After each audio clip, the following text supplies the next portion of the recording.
Vijayawada Krishnalanka Saikrishna lockup death కేసులో SIT అధికారులు విచారణ కొనసాగుతోంది. కేసులో ఇప్పటికే పలువురిని ప్రశ్నించిన సిట్ బృందం ఇప్పుడు కానిస్టేబుల్స్ ని విచారిస్తోంది.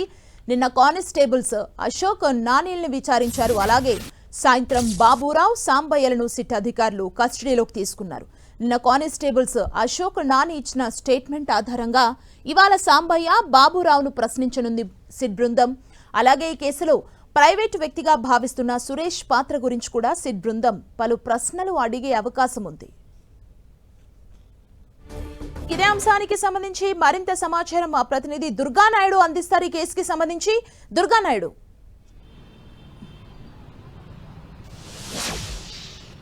సాయికృష్ణ లాకప్ డెత్ కేసుకు సంబంధించి ఇన్వెస్టిగేషన్ అనేది కొనసాగుతూనే ఉంది. ఇందులో భాగంగానే ఇప్పటికే సిఐ నాగరాజు 7 రోజుల కస్టడీ కూడా ముగిసింది.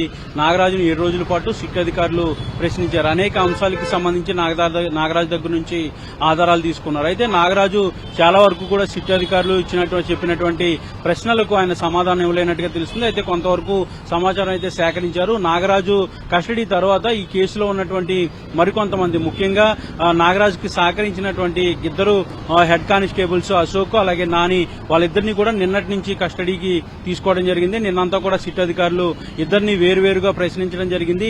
ముఖ్యంగా ఏదైతే సాయికృష్ణను మార్కాపురం నుంచి నాన్ బెయిలబుల్ వారెంట్ పైన తీసుకొచ్చిన తర్వాత ఎందుకు కోర్టులో ప్రవేశపెట్టలేదంటూ కూడా ప్రశ్నించడం జరిగింది. దాంతోపాటు కృష్ణలంక పోలీస్ స్టేషన్ లో సీసీటీవీ ఫుటేజ్ అనేది ఏమైంది, దాంతోపాటు పోలీస్ స్టేషన్ కి రంగులు ఎందుకు వేయాల్సి వచ్చింది, వీటన్నింటి అంశాలకు సంబంధించి కూడా ఇద్దరు కానిస్టేబుల్ ని వేరువేరుగా సిట్ అధికారులు ప్రశ్నించడం జరిగింది. దీంతో పాటు సురేష్ అనే ప్రైవేట్ వ్యక్తి ఎవరు, అతనికి ఏం సంబంధం, ఆర్ఎంపీ దగ్గరికి ఎవరు తీసుకెళ్లారు వైద్యానికి సంబంధించి అంటూ కూడా అనేక అంశాలకు సంబంధించి ప్రశ్నల వర్షం అయితే ఇద్దరికి కురిపించినటువంటి పరిస్థితి.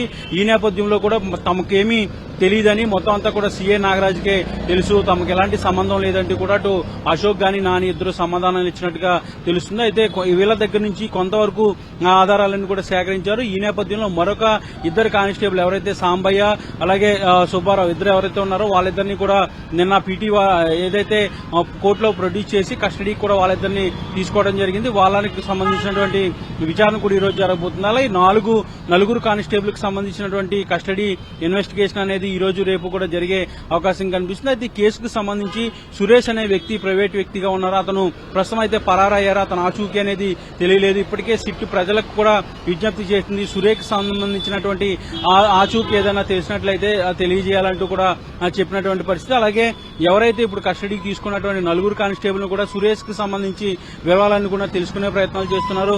సీఏ నాగరాజు 7 రోజుల కస్టడీలో కూడా చాలా వరకు ఆధారాలు వచ్చినప్పటికీ కూడా కేసుకు సంబంధించినటువంటి కీలకమైనటువంటి ఆధారాలు అయితే ఎక్కడ కూడా సిట్ అధికారులకు ఇప్పటివరకు దొరకలేనట్టుగా తెలుస్తుంది. ఎందుకంటే సాయికృష్ణ బాడీని ఏం చేశారు, అలాగే పోలీస్ స్టేషన్ లో ఉన్నటువంటి సీసీ ఫుటేజ్ ఎందుకు మిస్ అయింది, అలాగే రంగులు ఎందుకు వేశారు, స్టేషన్ లో ఉన్నటువంటి పరిస్థితులు, అలాగే సాయికృష్ణ తల్లి స్టేషన్ కు వస్తే ఎందుకు దూషించారు, వీటన్నింటికి సంబంధించినటువంటి ఎక్కడ కూడా ఆధారాలు లేకుండా సీఏ నాగరాజు అండ్ వాళ్ళ టీం కూడా చేసినటువంటి నేపథ్యంలో సిట్ కి దానికి సంబంధించినటువంటి టెక్నికల్ ఎవిడెన్స్ అయితే ఇప్పటివరకు ఎక్కడ కూడా దొరకని పరిస్థితి. 7 రోజుల కస్టడీలో కూడా నాగరాజుని పూర్తిస్థాయి ఆధారాలను కూడా సేకరించారు. దాంతోపాటు కొన్ని ప్రశ్నలకు కొన్ని కీలకమైనటువంటి అంశాలకు సంబంధించి అయితే సీఏ నాగరాజు నుంచి ఎలాంటి సమాధానాలు రానట్టుగా మనకి తెలుస్తుంది. ఈ నేపథ్యంలోనే ఎవరైతే ఈ కేసుకు సంబంధించి మరొక కీలకంగా ఉన్నటువంటి సురేష్ ని కనుక పట్టుకున్నట్లయితే అన్ని విషయాలు కూడా వెలుగులోకి వస్తాయనేది సిట్ అధికారులు ప్రయత్నాలు చేస్తున్నారు. అతన్ని పట్టుకునేందుకు బృందాలుగా ఏర్పడి గాలిస్తున్నటువంటి పరిస్థితి కూడా కనిపిస్తుంది. ఈ నేపథ్యంలోనే ఇటు అశోక్ నాని హెడ్ కానిస్టేబుల్ గా ఉన్నారు. వాళ్ళని కూడా కస్టడీకి తీసుకుని వాళ్ళని కూడా నిన్నంతా విచారించారు. ఈ రోజు రేపు కూడా విచారణ అనేది కొనసాగబోతుంది. కేసులో ఉన్నటువంటి మరొక ఇద్దరు కానిస్టేబుల్ కూడా ఈ రోజు కస్టడీకి తీసుకుని విచారించబోతున్నారు. ఇలా మొత్తం అందరినీ కూడా కస్టడీకి తీసుకుని కీలకమైనటువంటి ఆధారాలకు సంబంధించి అయితే సిట్ అధికారులు విచారణ చేస్తున్నప్పుడు ఈ కేసుకు సంబంధించి మరింత పురోగతి, మొత్తం కస్టడీ అన్ని కూడా పూర్తయిన తర్వాత వచ్చే అవకాశం అయితే కనిపిస్తుంది. సుమా, థాంక్యూ దుర్గా.